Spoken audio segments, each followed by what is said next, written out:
ഇന്ന് ഞാൻ ഒരു വെറൈറ്റി ഐറ്റംസ് ആയിട്ടാണ് വന്നത്. കരിമണി വെച്ചിട്ട് ബ്രേസ്ലെറ്റ് ഏകദേശം 2 ഗ്രാം തൊട്ട് നമുക്ക് ഈ ബ്രേസ്ലെറ്റ് ചെയ്യാവുന്നതാണ്. കുഞ്ഞുങ്ങൾക്കൊക്കെ ആണെങ്കിൽ 1.5 ഗ്രാം തൊട്ട് സ്റ്റാർട്ട് ചെയ്യാം. ഈ കാണുന്ന കരിമണി ബ്രേസ്ലെറ്റ് എല്ലാം നമുക്ക് ലേഡീസിന് വേണ്ടിയിട്ടുള്ളതാണ്. ഇത് ചെറിയൊരു ഹാങ്ങിങ്ങോടെ ഉള്ള ചെറിയൊരു ബ്രേസ്ലെറ്റ് ആണ്. ഇതും ഏകദേശം ഒരു 2.5-3 ഗ്രാമേ ഗോൾഡ് വരുന്നുള്ളൂ. പിന്നെ നമുക്ക് രുദ്രാക്ഷത്തിൻ്റെ ഇപ്പം നമ്മൾ സോഷ്യൽ മീഡിയയിലെല്ലാം വൈറലായിക്കൊണ്ടിരിക്കുന്ന ഒരു ബ്രേസ്ലെറ്റിൻ്റെ മോഡലാണ് രുദ്രാക്ഷത്തിൽ. ഇതിൽ ഗോൾഡിൽ ചെയ്താണ്. ഇത് ഏകദേശം ഒരു 2.5-3 പവനോളം ഏകദേശം ഗോൾഡിൻ്റെ തൂക്കം വരുന്നുണ്ട്.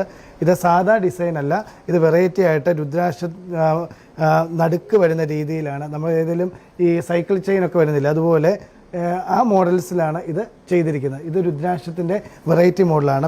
രക്തചന്ദനത്തിൽ നമുക്ക് 1.5 പവൻ തൊട്ട് ഈ ഡബിൾ ലെയറിൻ്റെ ബ്രേസ്ലെറ്റ് നമുക്കിവിടെ ചെയ്യാം. ഇതിടയ്ക്ക് സ്വർണ്ണത്തിൻ്റെ ബോളോട് കൂടി ചെയ്തതാണ്, അല്ലാതെ രക്തചന്ദനം മാത്രമായിട്ട് നമുക്ക് ബ്രേസ്ലെറ്റ് ഇവിടെ ചെയ്യുന്നുണ്ട്. ഇത് 6 ഗ്രാം തൊട്ട് രക്തചന്ദനത്തിൽ തന്നെ 6 ഗ്രാം തൊട്ട് നമുക്ക് ബ്രേസ്ലെറ്റ് രക്തചന്ദനത്തിൽ നമുക്ക് കപ്പ് വെച്ച് ചെയ്യാം. ബോളോട് കൂടിയാണെങ്കിൽ നമുക്ക് ഏകദേശം ഒരു 6 ഗ്രാം ചെയ്യാൻ പറ്റും. ഇതൊക്കെ ഏകദേശം 6 mm, 8 mm, 7 mm രുദ്രാക്ഷത്തിലെ രക്തചന്ദനം നമുക്ക് ബ്രേസ്ലെറ്റ് ഇവിടെ ചെയ്യാൻ പറ്റും. ഇതൊക്കെ ഓർഡറൻസ് നമ്മൾ ചെയ്ത് കൊടുക്കുന്നുണ്ട്. നിങ്ങൾ ഈ വീഡിയോ കണ്ട് ഇഷ്ടപ്പെടുകയാണെങ്കിൽ നമ്മൾ താഴെ കാണുന്ന നമ്പറുമായിട്ട് കോൺടാക്ട് ചെയ്ത് കഴിഞ്ഞാൽ നിങ്ങൾക്ക് ആവശ്യമുള്ള മോഡൽ നിങ്ങൾ വാട്സപ്പിൽ അയച്ചു തരാമെങ്കിൽ ഞങ്ങൾ ആ മോഡൽ നിങ്ങൾ കസ്റ്റമൈസ് ചെയ്ത് തരുന്നതാണ്.